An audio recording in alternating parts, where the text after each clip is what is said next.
Alors, le second sujet est particulièrement pénible à évoquer. Le second sujet est particulièrement pénible à évoquer. Il renvoie à la politique en Côte d'Ivoire. Ces dernières heures, nous avons vécu quelque chose vraiment de terrible. Nous avons vécu quelque chose de honteux en Côte d'Ivoire. Un acte honteux, un acte indigne a été posé ces dernières heures par le PDCI-RDA et notamment sa nouvelle direction, incarnée par le banquier suisse Tidiane Thiam. C'est un acte indigne. Vous le savez, le 9 août 2024, une plateforme des partis de l'opposition ivoirienne s'est réunie notamment à l'appel du mouvement des générations capables de l'ancienne première dame, Madame Simone Babou.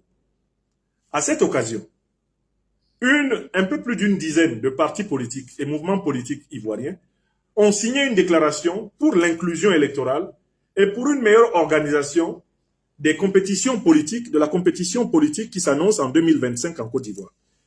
Parmi les organisations politiques présentes se trouvait Génération et Peuple Solidaire du président Guillaume Soro, dont je suis membre, et coordonnateur d'ailleurs de la commission formation livre. Et nous représentait à ces travaux, notamment, notre camarade, l'honorable Kando Soumaoro, colonel à la retraite. Le camarade Kando Soumaoro, qui a donc apposé au nom de Génération et Peuple Solidaire sa signature à la déclaration. Quelque temps après, le camarade Kando Soumaoro est convoqué par les services de M. Ouattara Draman, et puis il est jeté en prison au motif qu'il a participé à une activité politique, alors même que le mouvement auquel il appartient, notre mouvement Génération et Peuple Solidaire, est dissous. Il faut rappeler tout de suite que ce motif est complètement fallacieux, puisque la loi ivoirienne, et notamment l'article 605 du Code de procédure pénale de Côte d'Ivoire, disent que lorsque la dissolution d'un parti ou d'une organisation politique a été prononcée par un juge et que ce parti ou cette organisation politique font appel de la décision, cette décision est réputée suspendue jusqu'à ce que la Cour de cassation en juge. Or, c'est exactement ce que les avocats de Génération et Peuple Solidaire, organisés par notre camarade, notre sœur bien-aimée, la docteure et ministre Afoussiata Bambalamine, c'est ce qui a été fait par les avocats de Génération et Peuple Solidaire, de telle façon que, depuis la soi-disant dissolution du mouvement Génération et Peuple Solidaire, prononcée sans même que celui-ci ait été traîné au tribunal, GPS ayant fait appel, la loi ivoirienne dit que GPS doit fonctionner, puisque la Cour de cassation n'a pas encore tranché sur l'appel fait par GPS. Au mépris donc de la loi ivoirienne, au mépris des libertés fondamentales du peuple de Côte d'Ivoire qu'il piétine depuis son intrusion dans la vie des Ivoiriens en 1989. Alassane Draman Ouattara, à l'origine citoyen voltaïque, burkinabé, admis dans la famille politique ivoirienne par la bienséance, la bienveillance, la générosité politique du président Houphouët-Boigny et les charmes de celle qui fut une courtisane du président Houphouët-Boigny et qui est maintenant son épouse, Dominique Nouvian Folorou, devenue plus tard épouse Ouattara. Alassane Draman Ouattara a décidé de persécuter le mouvement Génération et Peuple Solidaire au mépris de la loi ivoirienne. Alors, la coalition, la plateforme naissante des partis politiques, qui le 9 août avait signé la déclaration, s'est réunie pour faire un communiqué de solidarité envers le mouvement Génération et Peuple Solidaire qui, en moins d'une semaine, a vu l'arrestation de 2 de ses cadres, en plus de ceux qui sont encore en prison, qui sont en prison depuis longtemps, comme les Kader Doumbia. En plus de ceux qui sont encore en prison depuis pratiquement 2019, comme les Kader Doumbia. Bon. La plateforme se réunit et au moment de vouloir publier un communiqué de solidarité, c'est la moindre des choses, c'est parce qu'il a participé à l'action commune que le camarade Kando Soumaoro est arrêté. Le représentant du PDCI, lors de ces travaux, commence à couiner. Il commence à couiner, estimant que la plateforme des partis politiques de l'opposition, qui a signé la déclaration, qui a signé la déclaration du 9 août, n'avait pas à se mobiliser solidairement pour le camarade Kando Soumaoro, au motif que le camarade Kando Soumaoro appartiendrait à un parti politique dissous et qui n'aurait pas les mêmes méthodes d'accès au pouvoir que le PDCI-RDA.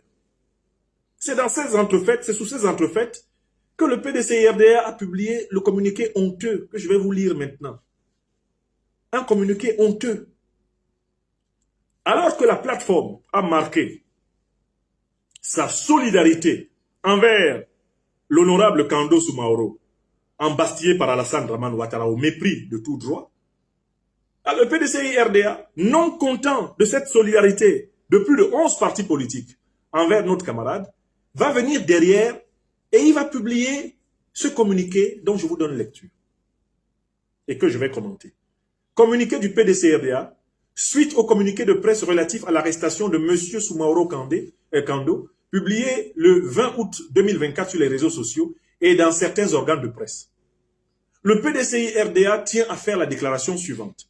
En préparation de l'élection présidentielle d'octobre 2025 et afin de promouvoir une large participation des Ivoiriens à ce scrutin, le PDCI-RDA, en collaboration avec 11 partis politiques et 2 organisations de la société civile, a signé une déclaration le 9 août 2024. Cette déclaration aborde la question cruciale de la révision de la liste électorale, qui est une préoccupation commune à toutes les parties prenantes du processus démocratique. Bien que les signataires partagent un engagement envers la démocratie, ils ne sont pas tous d'accord sur les idéologies et les méthodes utilisées. En signant la dite déclaration, le PDCI-RDA respecte les dispositions légales et constitutionnelles en vigueur.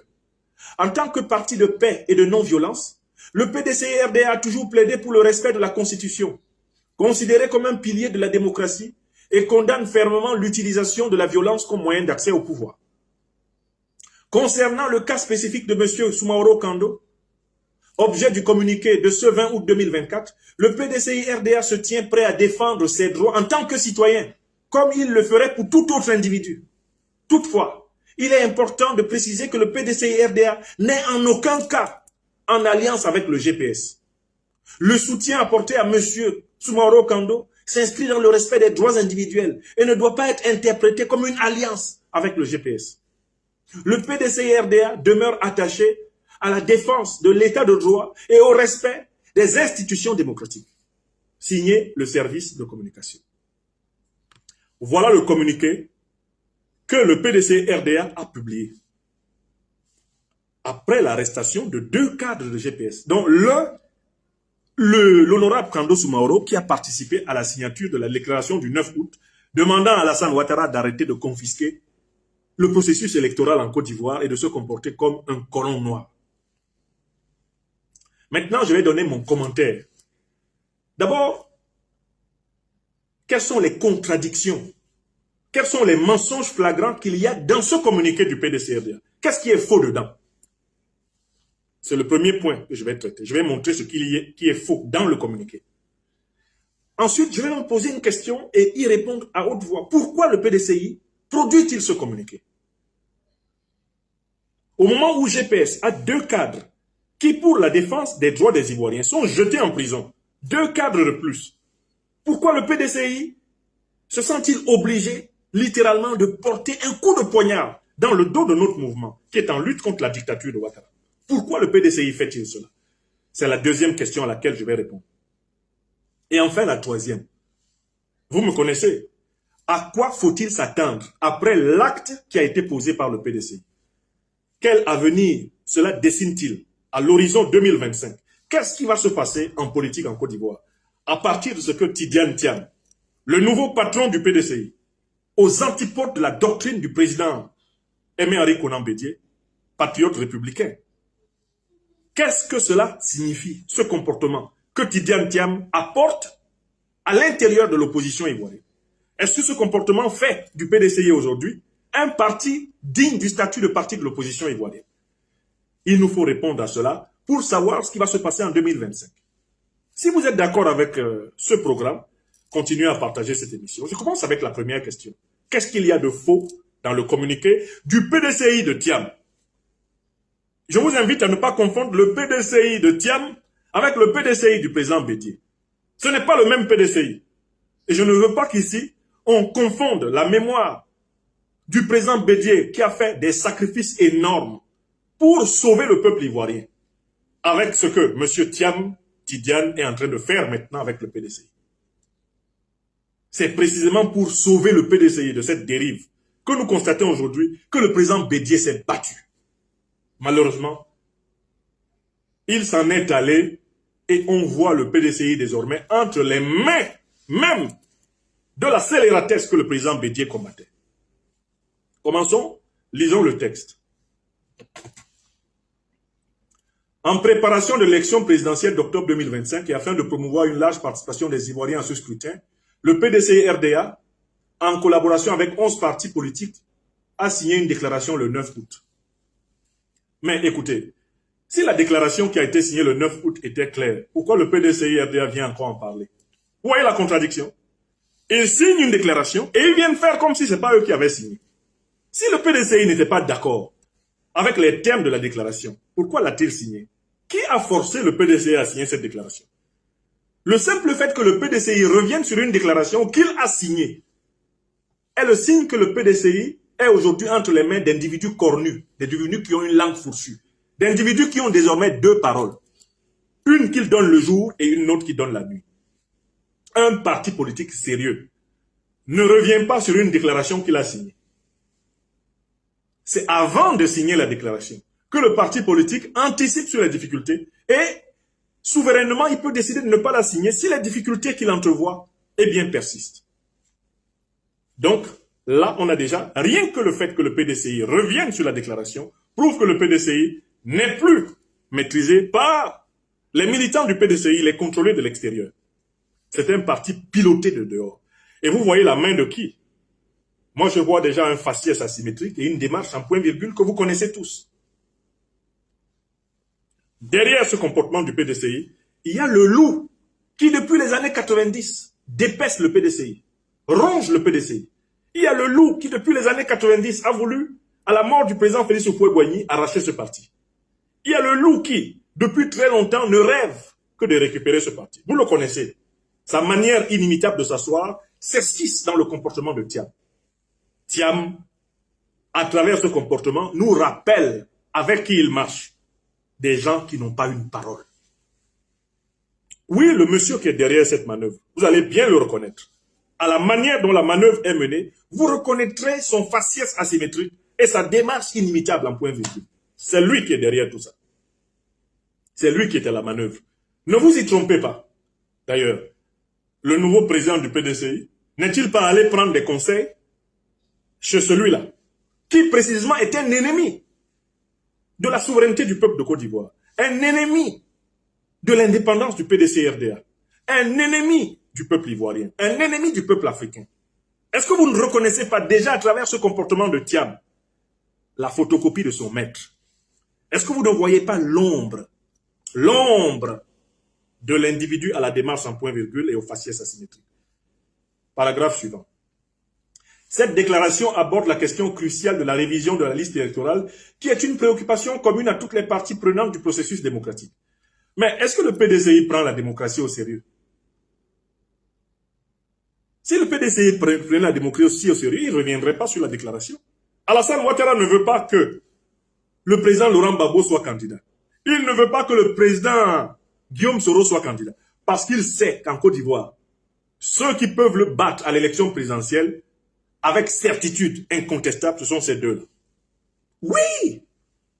Et le PDCI fait semblant de ne pas savoir que tout ce que Alassane Draman Ouattara fait avec les listes électorales a pour but d'empêcher que le PPACI ou GPS accède au pouvoir d'État.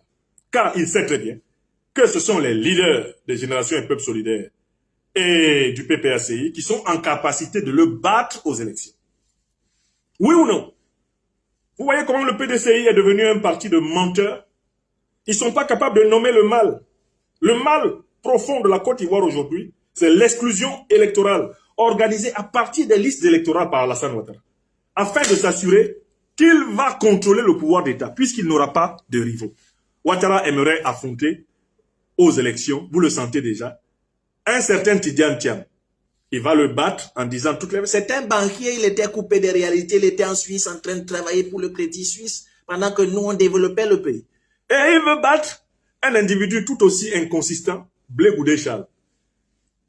Souvenez-vous, en 2020, Ouattara n'a-t-il pas dit qu'il a battu Konan Kouadio-Bertin, le violeur de Sophie Dancia aux élections? Alassane Ouattara ne s'est-il pas réjoui d'avoir gagné les élections face à Kakabe? Kakabe même était étonné d'être candidat aux élections. Vous vous en souvenez ou pas? Donc Alassane Ouattara, à travers cette question des listes électorales, veut choisir les candidats qu'il va affronter, c'est-à-dire des effrontés, des individus qui sont soumis aux mêmes intérêts que lui et qui, par conséquent, vont s'écarter pour lui permettre de passer et de consolider sa présidence à vie. Vous comprenez? Le PDCI n'a même pas le courage de nommer cela, précisément parce que Tidiane Thiam respecte cette prérogative ouattarienne. Puisqu'ils ont, on va le voir, les mêmes maîtres néocolonialistes français, les mêmes maîtres impérialistes occidentaux, la même finance internationale, le même FMI, la même Banque mondiale, les mêmes oligarques qui contrôlent 80% de l'économie ivoirienne, ils sont les maîtres de Tidiane et de Ouattara Dramane. Et c'est pour cela qu'ils se comportent comme vous voyez. D'accord? Il ne peut pas nommer le problème. Alassane Ouattara a peur d'une élection véritablement ouverte, une élection transparente.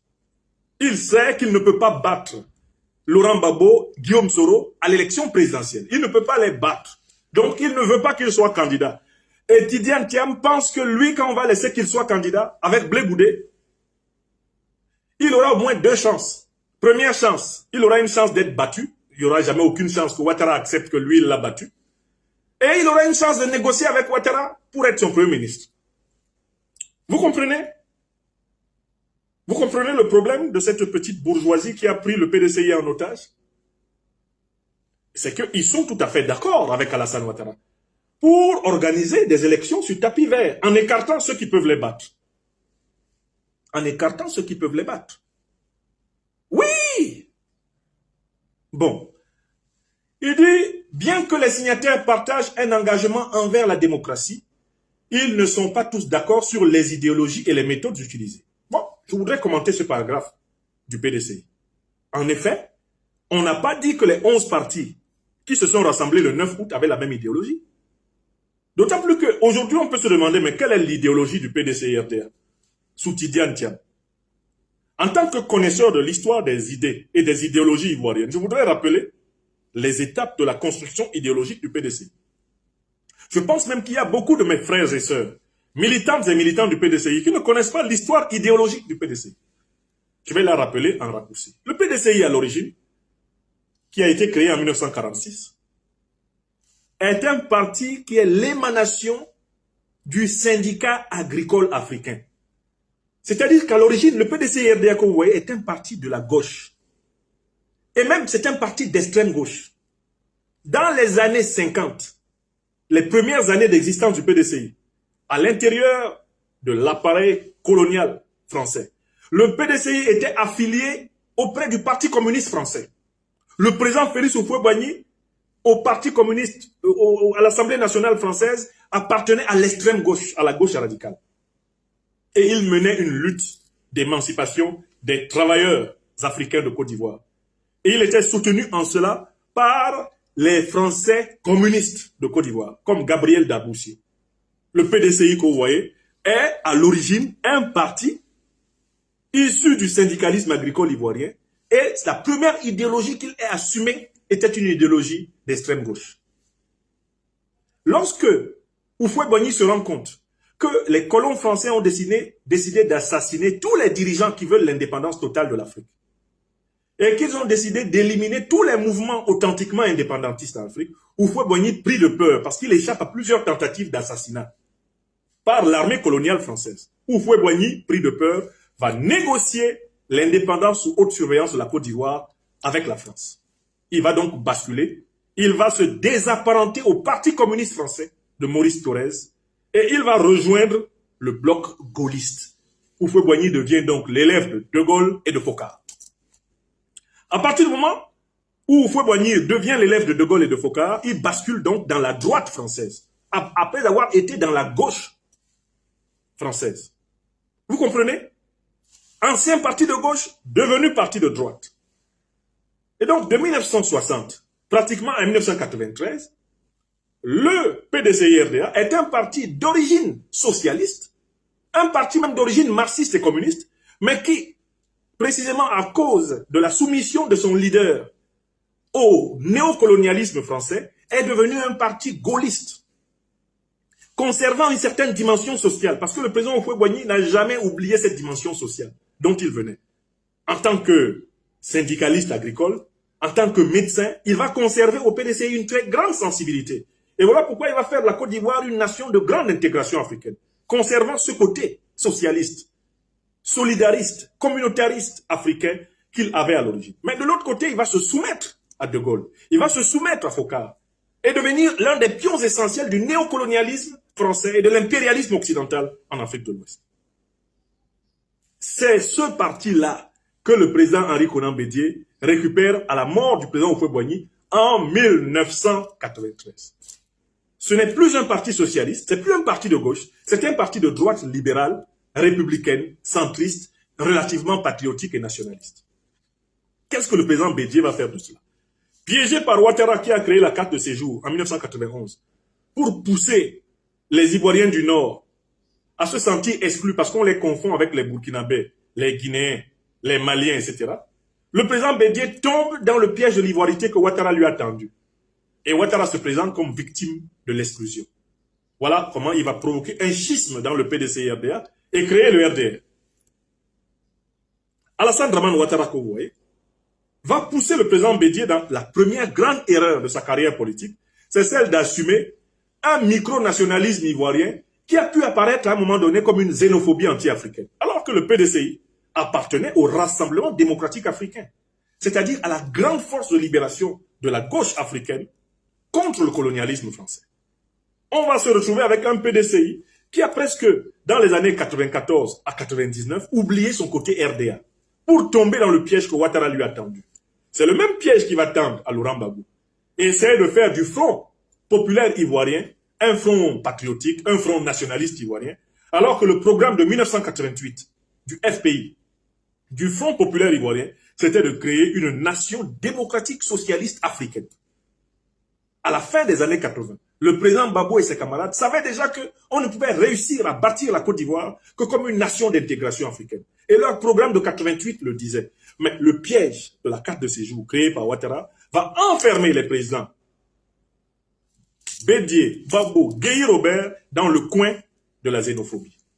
C'est comme ça que Ouattara va les piéger. Et lui qui vient du Burkina Faso se fabriquer un bétail électoral en Côte d'Ivoire par plusieurs manœuvres criminelles. Je suis en train de vous expliquer. Alors, le président Bédié récupère le PDCI-RDA, qui est devenu entre-temps un parti de droite gaulliste, appartenant en quelque sorte à l'influence de la France-Afrique. Mais le président Bédié avait une qualité, c'est que c'était un planteur, un patriote ivoirien. Il aimait son peuple. Il vivait au cœur de son peuple. L'endroit où il a passé le plus longtemps de sa vie, c'est son village, Daoukro. Et c'est là-bas qu'il est enterré. C'était un amoureux de la terre africaine. On peut critiquer le fait qu'il descendait de la bourgeoisie politique ivoirienne, qu'il descendait de cette bourgeoisie qui avait grandi sous l'aile du néocolonialisme français, mais le président Bédié était un amoureux de sa terre. Et c'est par ce côté que le président Bédié va mener le dernier grand combat de sa vie contre Alassane Ouattara. C'est lui qui, en tant que doyen de l'opposition ivoirienne, va mener la résistance et la tentative de mettre en place le CNT. La tentative de mettre en place le CNT. Le Conseil national de transition. Mais c'est le président Bédié qui va chapeauter cette tentative.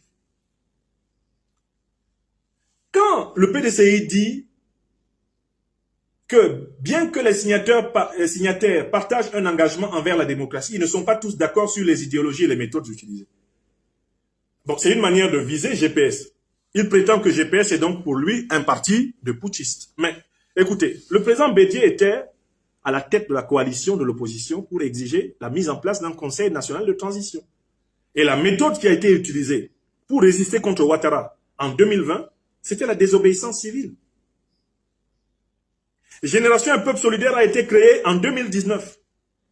Tidiane Thiam et le PDCI peuvent-ils donner les preuves qu'en dehors de la désobéissance civile, en 2019, à laquelle Génération Un Peuple Solidaire en 2020, à laquelle Génération et Peuple Solidaire a participé et a demandé au peuple ivoirien d'agir. Quel est le coup d'État qu'Alassane Dramane Ouattara a pu attribuer à notre mouvement depuis qu'il existe? Il a été créé le 26 juillet 2019. Quel coup d'État GPS a perpétré en Côte d'Ivoire?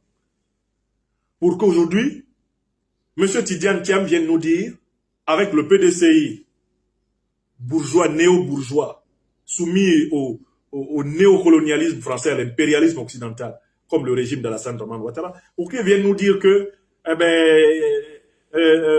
les méthodes, les idéologies ne sont pas les mêmes. N'est-ce pas le président Bédié qui était à la tête de la lutte pour le CNT? Est-ce que le président Guillaume Soro était en Côte d'Ivoire? Il a appuyé la lutte du peuple ivoirien pour tenter de se libérer d'Alassane Dramane Ouattara. Et cette lutte était coordonnée par le leader du PDCI. Est-ce que M. Tidiane Thiam peut relire les mots utilisés par le président Bédié pour parler de Guillaume Soro?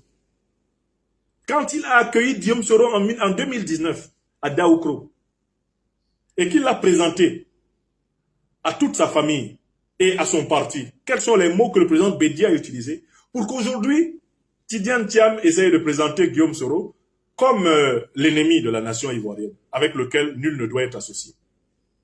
Ok, Guillaume Soro, en 2002, a été le commandant opérationnel du coup d'État qui avait pour but de ramener Alassane Dramane Ouattara au cœur du jeu politique. Il l'a reconnu, il a présenté plusieurs fois ses excuses au peuple ivoirien et il s'en mord les doigts jusqu'aujourd'hui. Mais Alassane Ouattara, lui, il a fait combien de coups d'État?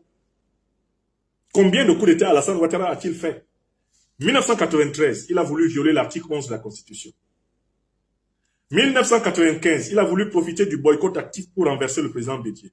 1999, c'est lui qui a fait le coup d'État. Il a annoncé qu'il allait le faire, il l'a fait. Ce sont ses partisans qui ont renversé le président Bédié le 24 décembre. Guillaume Soro n'était pas impliqué dans le coup d'État de 1999, qui a renversé le PDCI. En 2000, le complot du cheval blanc, c'est Alassane Ouattara qui essaye d'assassiner le général Gueye à travers ses partisans dans l'armée. En octobre 2000, quand Laurent Gbagbo bat le général Gueye, Alassane Ouattara essaye d'utiliser la rue pour renverser Laurent Gbagbo et prendre le pouvoir par la rue. C'est une tentative de coup d'État. En janvier 2001, Alassane Ouattara lance le complot de la Mercedes noire. Ses partisans essayent de renverser Laurent Gbagbo. Ça fait combien de coups d'État? En 2002, le coup d'État, c'était pour lui. En 2010, il refuse de respecter la première décision de la Cour suprême, qui le donnait perdant. Il engage la résistance militaire, il est soutenu par la France et l'ONU pour prendre le pouvoir par les armes. Mais Alassane Dramane Ouattara n'est-il pas, quelle que soit la manière de prendre les choses, celui qui a le plus usé de violence? En 2020, n'a-t-il pas décapité des Ivoiriens, massacré plus de 200 Ivoiriens dans les rues de Côte d'Ivoire pour confisquer le pouvoir après avoir violé les articles 55 et 183 de la Constitution? Mais comment Tidiane Thiam peut laisser le monstre qu'est Alassane Dramane Ouattara et se défouler sur Guillaume Kibafori Soro qui est en exil depuis 5 ans et dont 2 camarades viennent d'être jetés en prison en raison de leur solidarité avec l'opposition? Comment est-ce possible? Quelle est la méthode que Génération et Peuple Solidaire a utilisée et qui est différente de celle que le PDCI, qui était engagé dans le boycott actif de l'élection de 2020, a utilisée? En quoi sommes-nous différents dans cette lutte contre la dictature de Ouattara? Est-ce que le président Bédié est vivant? Un tel communiqué pouvait être écrit par le PDCI contre le GPS? Vous le savez très bien, non. Donc en fait, on peut se poser, mais quelle est l'idéologie du PDCI aujourd'hui? Avec Tidiane Thiam, en quoi Tidiane Thiam est-il idéologiquement différent d'Alassane Dramane Ouattara? Tidiane Thiam est une photocopie, dans une très large mesure, d'Alassane Dramane Ouattara. Sa manière de prendre le PDCI nous rappelle la méthode de Ouattara. C'est comme ça que Ouattara voulait prendre le PDCI. On est absent pendant plus de 20 ans de l'action politique, de l'activité politique, de la lutte politique dans le pays. On arrive comme un cheveu dans la soupe, on entre, on suborne le maximum de cadres stratégiques d'un parti et on le prend à la hussarde. Ce sont les méthodes de Ouattara. Dans sa manière même de prendre le PDCI. À la suite de la mort du président Bédié, on reconnaît les stratégies d'OPA d'Alassane Ouattara. De deux, en quoi Tidiane Thiam est-il donc si différent de Ouattara? Dramane. mais ils ont les mêmes maîtres. Tidjane Thiam est un membre de l'oligarchie financière occidentale, dont Alassane Ouattara se revendique comme un fier fleuron. Ouattara tous les jours. Oh, j'ai travaillé à la Banque mondiale et au FMI, j'ai géré plus de 200 pays. Tidjane Thiam. Oh, j'ai réussi au Crédit Suisse. Je suis un polytechnicien de Paris, etc., etc. On me connaît, tout le monde me connaît, tel me connaît. Ils ont les mêmes références. C'est l'oligarchie financière occidentale qui est leur source. Voilà pourquoi le président Laurent Gbagbo a dit que la Côte d'Ivoire a besoin d'un président de la République, pas d'un banquier. Il s'adressait aux deux. Parce que ce sont des jumeaux de ce point de vue. Ils sont tous issus du système ultralibéral, du système du capitalisme hégémonique occidental, et ils croient en toutes ces solutions qui sont fabriquées au FMI, à la Banque mondiale, au Club de Paris. Ils croient à ce surendettement soporifique. Ils croient à ce soi-disant investissement des oligarchies financières occidentales pour le développement de l'Afrique. Ils appartiennent à la nébuleuse ultralibérale occidentale et pro-occidentale, à la nébuleuse ultralibérale de la France-Afrique, à la nébuleuse ultralibérale des clubs de Paris, de Londres et consorts. Ce sont les mêmes serviteurs de l'oligarchie financière occidentale qui sont combattus partout, où des peuples revendiquent leur souveraineté. Ils sont les serviteurs du capital. Tidjane Thiam est un ultralibéral, c'est un néolibéral, c'est un ultracapitaliste comme Ouattara. Il appartient à cette secte-là de gens qui pensent que l'argent doit travailler, mais pas les gens. L'argent travaille, mais les gens ne travaillent pas. Donc, idéologiquement, en effet, il n'y a aucune proximité idéologique entre le PDC et RDA version Tidjane Thiam, qui est en réalité une oligarchie mondialiste, soumise à Washington, à Paris, à Londres, à Bruxelles, à Genève, soumise à l'oligarchie financière occidentale. Il n'y a aucune photocopie possible entre l'idéologie du groupuscule qui a pris le PDCI maintenant en otage et Génération et Peuple Solidaire, qui est un mouvement de la gauche anticolonialiste, anti-impérialiste, la gauche souverainiste africaine de Côte d'Ivoire. En effet, qui leur a dit que nous, on voulait avoir la même idéologie qu'eux?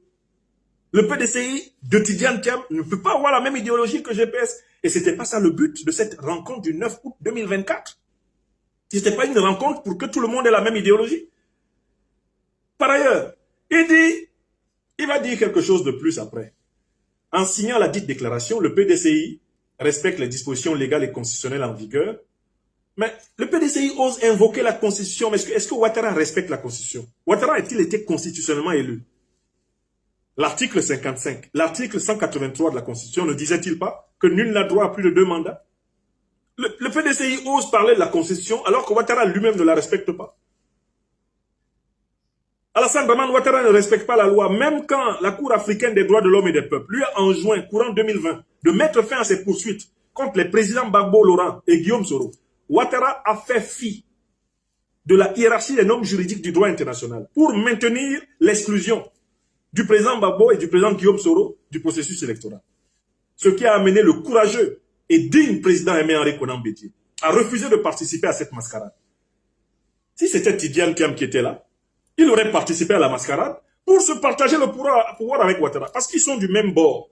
Ce sont les mêmes banquiers, washingtoniens, genevois, parisiens, bruxellois, les mêmes banquiers là, soumis à l'oligarchie financière occidentale qui veut maintenir le monde sous sa coupe réglée. Ce sont les mêmes. De quelle constitution il nous parle? Alassane Ouattara respecte-t-il la constitution? D'abord, est-ce qu'Alassane Ouattara est au clair avec son acte de naissance? Vous savez où il est né, officiellement? Il a fini avec ça. Un ancien ambassadeur qu'il a vu comme étudiant à Washington rappelle que quand il est arrivé à Washington, il n'était que voltaïque. On lui a même donné 400 $ parce qu'il n'avait pas d'argent. Le Burkina lui a payé la bourse. Et quand il est arrivé, on lui a donné 400 $ comme étudiant voltaïque. Cet individu-là, est-ce qu'il a fini même de rendre la Côte d'Ivoire le respect qu'il lui doit, avec tous les mensonges qu'il a racontés pour s'incruster dans cette nation? Alors, le PDCI condamne fermement l'utilisation de la violence comme moyen d'accès au pouvoir. Alassane Ouattara n'a pas accédé au pouvoir par la violence. Il y a une violence révolutionnaire. Quand le PDCI combattait le colonialisme dans les années 40, 50, mais il utilisait la grève, il utilisait la révolte, il utilisait l'insurrection. le PDCI a utilisé les méthodes révolutionnaires dans les années 40. Dans les années 50, le PDCI est un ancien parti de gauche radicale. Le PDCI n'a jamais utilisé la violence. Tidiane Thiam a étudié l'histoire du PDCI qui a jeté plusieurs opposants en prison dans les années 60. Est-ce que vous avez lu le livre de Samba Diarra? Est-ce que vous avez lu l'histoire des prisonniers d'Assabou? C'est pas le PDCI qui a emprisonné les gens, c'était pas de la violence. Qu'est-ce qui s'est passé entre le régime du président Houphouët-Boigny et la principauté du sans-vie, le royaume du sans-vie, qui revendiquait une certaine autonomie? Qu'est-ce qui s'est passé? 6000 morts. Vous pensez qu'ils sont morts tout seuls? Intéressons-nous dans les années 70. Quelle est la méthode utilisée par le PDCI pour répondre à Krabé Nyabé dans le guébier? Est-ce que vous savez que le régime PDCI-RDA a utilisé la méthode forte pour écraser justement le mouvement insurrectionnel et révolutionnaire de Krabé Nyabé dans le guébier? Vous savez combien de morts il y a eu? Combien de morts il y a eu? Et lorsque le 18 février 92, Alassane Dramane Ouattara, Premier ministre, le PDC étant au pouvoir, s'attaque à l'opposition, menace de tuer Laurent Gbagbo et sa femme, et plusieurs dirigeants de l'opposition ivoirienne. C'était pas le PDC qui était au pouvoir? Quand on a massacré les jeunes Ivoiriens à Yopougon, c'était pas le PDC qui a été au pouvoir? Quand Laurent Gbagbo et plusieurs Ivoiriens sont retrouvés en exil dans les années 80, c'était pas le PDCI qui était au pouvoir? Vous voulez présenter le PDCI comme un parti qui n'a jamais utilisé la violence contre personne? Mais pourquoi il y avait les prisons à Sabou? Pourquoi il y a eu la répression du guébier? Pourquoi Laurent Gbagbo est parti en exil dans les années 80? Pourquoi il y a eu le 18 février 92? Il faudra qu'à un moment donné, toutes les familles politiques ivoiriennes assument leur contribution violente à l'histoire nationale. Guillaume Soro n'est pas le premier rebelle ivoirien. Hein? Je ne veux pas dire qu'il n'a pas raison de s'excuser, puisque c'est pourquoi il a fait la rébellion. Finalement, le résultat est négatif pour le pays. Et il l'a reconnu. Mais j'espère que vous savez que Guillaume Soro, le président de Génération Peuple Solidaire, c'est pas le premier Ivoirien rebelle. Hein? Mais pourquoi les Ernest Boka sont morts? Pourquoi? Pourquoi ils sont morts? Pourquoi les Krabé Nyabé sont morts? Ils sont morts pourquoi? Mais ils s'étaient rebellés. Pourquoi plus de 4000 à 5000 personnes sont mortes dans le sans-vie? Et même parce que ces personnes s'étaient rebellées pour tenter de sauver leur principauté, leur royauté. Et l'État a utilisé la violence contre eux. Donc je récuse, en tant qu'historien politique de la Côte d'Ivoire, je récuse l'invocation d'un PDCI qui jamais n'aurait utilisé la violence contre personne. Il n'y a que les ignorants en histoire de Côte d'Ivoire qui peuvent dire ça. Mais en même temps, le président Bédié, dans les dernières années de sa vie sur la terre ivoirienne, a mis le PDCI à la disposition de la restauration de la dignité du peuple ivoirien. Il a refusé de se soumettre et de soumettre le PDCI à Alassane Dramane Ouattara. Il a redonné au PDCI une partie de sa dimension historique des années 40, comme étant un parti, eh bien, de la souveraineté et de la dignité ivoirienne. Le président Bédié l'a fait sous nos yeux. Il a risqué sa vie. À plus de 80 ans, le président Bédié a risqué sa vie pour défendre la dignité de l'homme et de la famille ivoirienne. Alassane Ouattara a introduit des individus en leket avec des armes létales dans la chambre à coucher du président Bédié pour le menacer de mort. Le président Bédié, s'armant de son redoutable cigare, a dit qu'il était prêt à mourir de façon stoïque et que jamais il n'obéirait aux sbires de la Ouattari. C'était un homme de plus de 80 ans qui s'est tenu droit devant Ouattara Dramane. Honneur et gloire à son excellence le président Aimé-Henri Konan Bédié pour sa contribution courageuse à restaurer la dignité du peuple ivoirien, alors même qu'il appartenait à un âge où, habituellement, on ne peut plus prendre de risques. Il les a pris sous nos yeux. Il a tout risqué pour rappeler à Alassane Ouattara que les Ivoiriens ne sont pas des esclaves. Les Ivoiriens ne sont pas des kangas. Ils ne sont pas des esclaves. Et voilà ce qu'on voit maintenant à la tête du PDCI. Ah non, on condamne fermement l'utilisation de la violence comme moyen d'accès au pouvoir. Si c'était ça, mais De Gaulle n'aurait jamais libéré la France. des nazis et de Pétain, si c'est ce que De Gaulle appliquait, pourquoi il est venu chercher des soldats en Côte d'Ivoire, au Sénégal, au Cameroun, au Tchad, au Gabon, au Bénin, au Togo, au Mali? Pourquoi il est venu chercher des Africains pour aller combattre Hitler? Si la violence ne pouvait jamais être utilisée en politique, pourquoi De Gaulle est venu chercher mes ancêtres? J'ai retrouvé les traces de mes arrière-grands-parents combattants de l'armée française dans le site du mémorial. Les Niamsi qui combattaient pendant la première guerre, pendant la deuxième, je les connais tous, pour libérer la France. Si la violence ne jouait aucun rôle dans l'histoire de la libération des peuples, mais pourquoi M. De Gaulle a-t-il eu besoin de soldats africains pour libérer la France?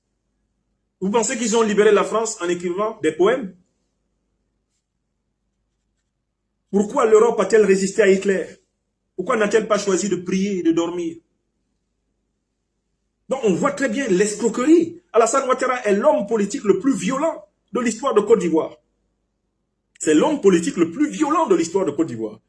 Et au lieu de consacrer notre énergie à libérer la Côte d'Ivoire de cet individu nuisible, M. Tidiane Thiam retourne le couteau contre ceux qui subissent Ouattara. Le président Guillaume Soro est en exil. On a 2 camarades qui sont jetés brutalement en prison. Et c'est nous que Tidiane Thiam veut présenter, avec le président Guillaume Soro, Génération et Peuple Solidaire, comme étant des violents.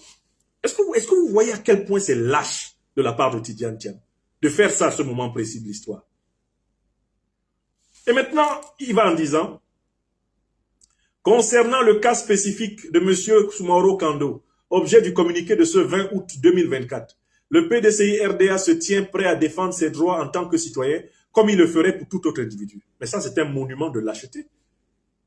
L'honorable Kando Soumaoro a-t-il été arrêté simplement comme citoyen, ou a-t-il été arrêté parce qu'il a signé une déclaration en sa qualité de membre de GPS?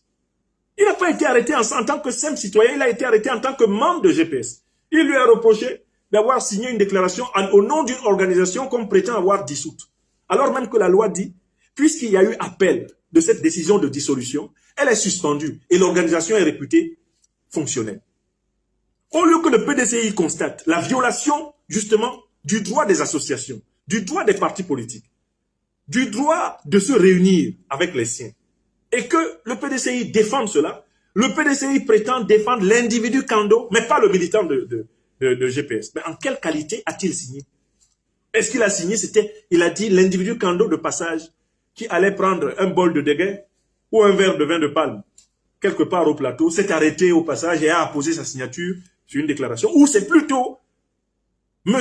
Kando Soumaoro, membre de GPS et délégué comme tel par notre mouvement pour signer, qui a signé.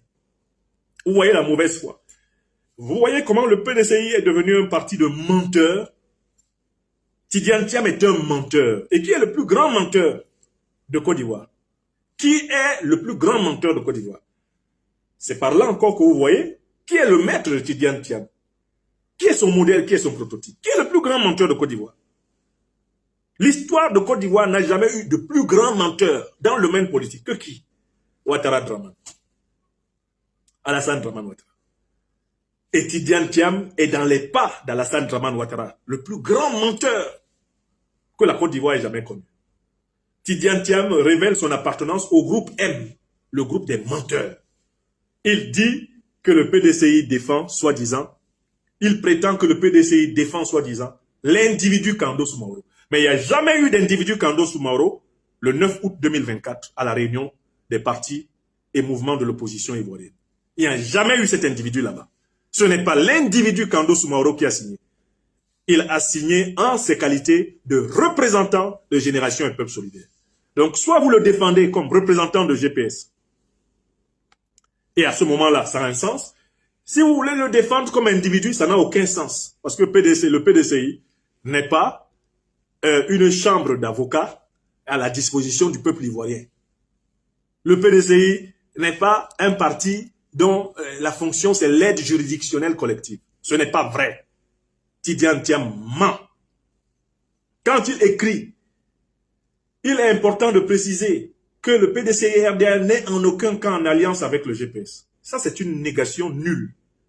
GPS n'a jamais revendiqué une alliance avec le PDCI RDA de Tidiane Thiam. Voici quelqu'un qui enfonce une porte ouverte. Où est-ce que GPS a dit qu'il était allié avec vous?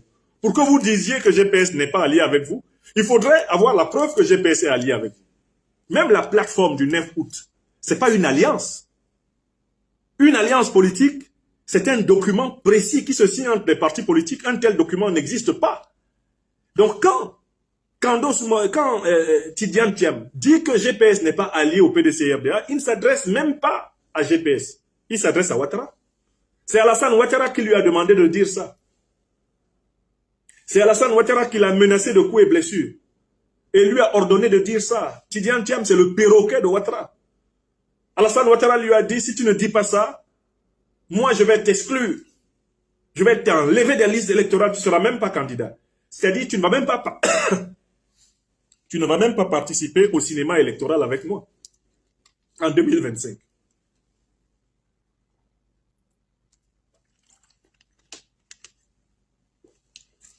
Excusez-moi.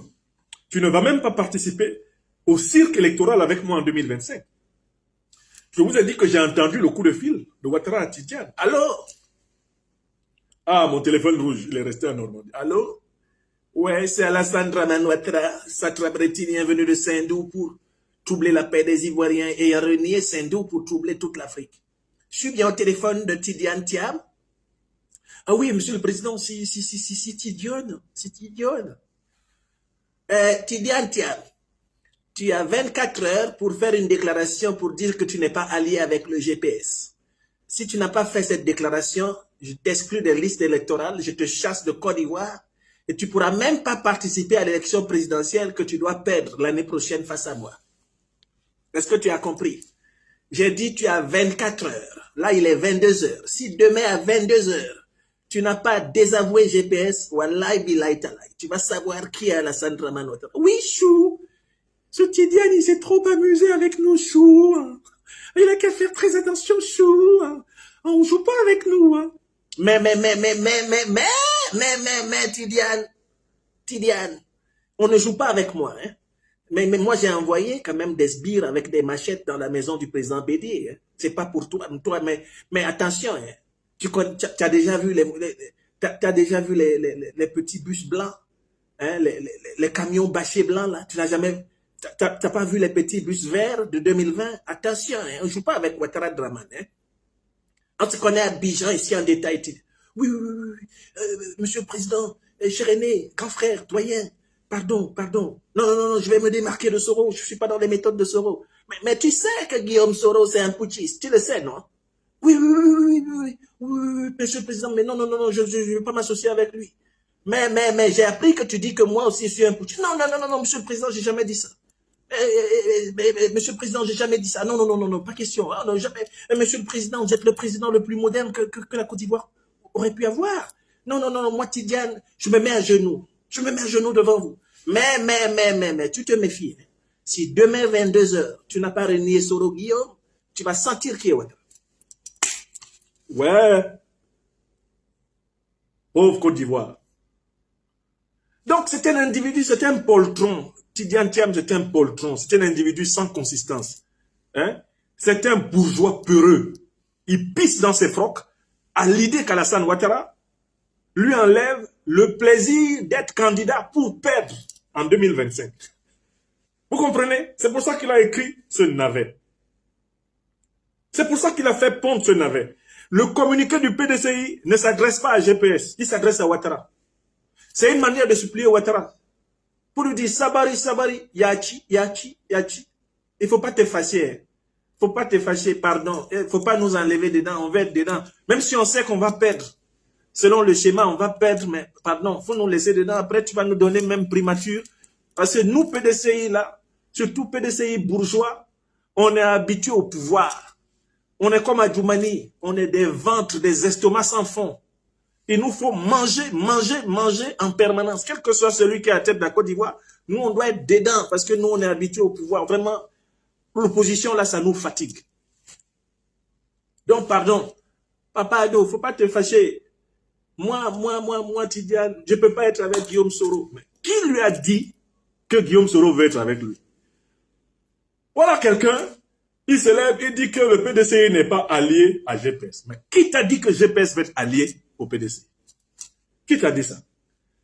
Nous, Génération Un Peuple Solidaire, on ne peut pas être allié à un parti qui a perdu son visage idéologique. Un parti devenu transparent, tellement il est traversé par des courants contradictoires, des courants contrefactuels. On ne sait plus. Le PDCI, ancien parti de gauche, devenu parti gaulliste, devenu parti républicain, parti patriote national. Depuis la mort du président Bédier, nous savons que le PDCI est complètement à la ramasse. Que le PDCI n'est pas au clair avec lui-même. Il ne faut jamais se mettre avec quelqu'un qui ne sait pas qui il est. GPS n'a pas demandé au PDCI de Tidjane Thiam de faire une alliance avec lui. Que M. Tidjane Thiam nous donne un courrier où GPS demande au PDCI de Tidjane de faire alliance avec lui, qui nous donne le papier. La réunion du 9 août n'est pas une alliance politique. C'est une plateforme pour revendiquer des conditions électorales équitables pour toutes les parties. Et toutes les parties de la réunion du 9 août ne demandent qu'à participer à une compétition équitable, transparente, et que le meilleur gagne. Ce n'est pas une alliance politique là qui a été faite le 9 août. Je voudrais pour cela saluer la hauteur, la qualité de la réaction du PPACI, le parti du président Laurent Koudou-Gbagbo, qui quant à lui a produit un communiqué digne d'une organisation politique cohérente et qui mène un combat clair contre la dictature d'Alassane Dramane Ouattara. Le communiqué du PPACI est limpide. Il apporte son soutien à Génération Un Peuple Solidaire après la condamnation de nos camarades Kando Soumaoro et Mamadou Traoré. Et voici le communiqué. Communiqué relatif à la condamnation par la justice ivoirienne de 2 cadres de Générations et Peuples Solidaires. Le mercredi 21 août 2024, M. Kando Soumaoro, ex-député et cadre du parti Génération Un Peuple Solidaire, a été condamné par la justice ivoirienne à une peine de prison de 36 mois, dont 24 mois fermes et 12 mois avec sursis.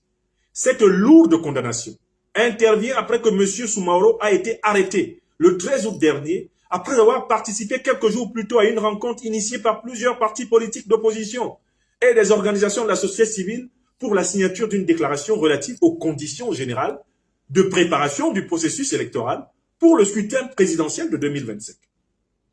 Cette condamnation survient presque une semaine après celle de M. Mamadou Traoré, un autre cadre de Génération Un Peuple Solidaire, arrêté le 9 août dernier et condamné le 16 août suivant pour des faits de troubles à l'ordre public liés, dit-on, à de fausses informations qu'il aurait divulguées sur les réseaux sociaux. Pour le Parti des peuples africains de Côte d'Ivoire, PPACI, ces 2 condamnations ne sont ni plus ni moins que des atteintes graves aux libertés d'opinion et d'expression, et cela à quelques mois de l'élection présidentielle d'octobre 2025. C'est pourquoi le PPACI dénonce avec force cette instrumentalisation outrancière et honteuse de la justice à des fins d'intimidation et de brimade de l'opposition politique. Le PPACI condamne ces pratiques dictatoriales du régime RHDP et exprime sa solidarité au cadre du GPS injustement emprisonné. Le PPACI invite instamment le gouvernement à mettre fin à ces méthodes rétrogrades de musellement de l'opposition politique et appelle à la libération immédiate des personnalités incarcérées. Enfin, le PPACI prend l'opinion publique nationale et internationale à témoin sur les risques de dégradation du climat sociopolitique que fait courir le régime RHDP à travers ses violations répétées des libertés d'opinion et d'expression en Côte d'Ivoire. Fait à Abidjan le 22 août 2024, Jean-Gervais Tcheidé, secrétaire général et porte-parole adjoint du PPACI. Voilà l'action d'un véritable parti d'opposition. Je vous rappelle que entre le PPACI et GPS, aujourd'hui, il n'y a pas encore d'alliance. Il n'y a pas encore d'alliance.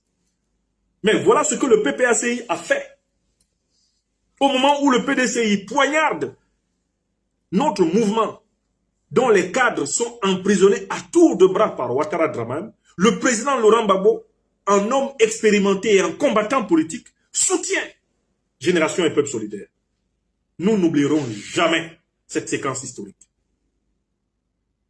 Car c'est cette attitude qu'un véritable parti d'opposition, face à un dictateur comme Ouattara, doit adopter. L'attitude adoptée par le PPACI. Excellence, Monsieur le Président Laurent Gbagbo, soyez salué. Pour la maturité, la profondeur, le courage que vous imprimez à votre mouvement, le PPACI. Maintenant, je viens à la conclusion de mon analyse sur cette affaire. Alors, tout ceci nous conduit à quoi? Après avoir montré les contradictions, les blablas de Tidjane Thiam, tout ceci nous conduit à quoi? Mais qu'est-ce qui va se passer en 2025? Mais très clairement, Tidjane Thiam donne à Alassane Dramane Ouattara les garanties qu'il est prêt à passer avec lui une alliance politique. Tidjane Thiam se démarque par cet acte-là du PPACI.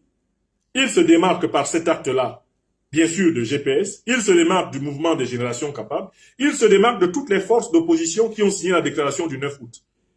Il essaye de donner des gages à Alassane Dramane Ouattara pour lui dire « Je suis prêt à partager le pouvoir en 2025 avec toi ». Ça, c'est la première conséquence. Écrivez ça. Deuxièmement, Tidjane Thiam. Il reconnaît par là que idéologiquement, le PDCI-RDA, version Tidjane Thiam, et le RHDP de Ouattara, ce sont des jumeaux. Il s'agit là de la reconnaissance d'une proximité idéologique avec Ouattara et son RHDP. On a affaire ici à une prise en otage du PDCI-RDA par des crypto-membres du RHDP. C'est le PDCI ouattarien qui est dirigé par Tidjane Thiam. Ce n'est pas le PDCI-RDA. Tidjane Thiam est le président du PDCI ouattarien. Le PDCI ouattarisé, le PDCI néocolonisé, le PDCI vassal, le PDCI de la bourgeoisie comprador, soumise à la France-Afrique, soumise à l'oligarchie néolibérale, ultralibérale, française, occidentale, soumise à la domination planétaire. C'est cette frange qui dirige actuellement le PDCI-RDA, et Tidjane Thiam n'est que le représentant de cette bourgeoisie comprador. Voilà pourquoi il est un clone idéologique de Ouattara. Il est une photocopie idéologique de Ouattara. Ils ont les mêmes maîtres. L'ultralibéralisme, l'ultracapitalisme, les oligarchies financières de Washington, de Londres, de Paris, de Genève, ce sont les mêmes maîtres. Ils appartiennent tous à la France-Afrique. C'est le néocolonialisme en roue libre. C'est pour cela qu'il a fait cette déclaration. C'est une déclaration d'allégeance du PDCI-RDA version Tidjane Thiam à Ouattara Dramane. Écrivez ça. Troisième conséquence, très évidente. Le président Laurent Gbagbo avait lancé un avertissement. Certains n'ont pas écouté. Quand il a fait l'appel de Benoît, je crois le 14 juillet 2024, il avait dit qu'il ouvrait ses bras à tout le monde. Mais qu'il ne fallait pas que quelqu'un vienne avec une double intention. Celle de rouler Laurent Gbagbo dans la farine. Maintenant, vous savez de qui il parlait, non? Maintenant, vous savez de qui parlait le président Laurent Gbagbo? Mais je vous donne la liste évidente.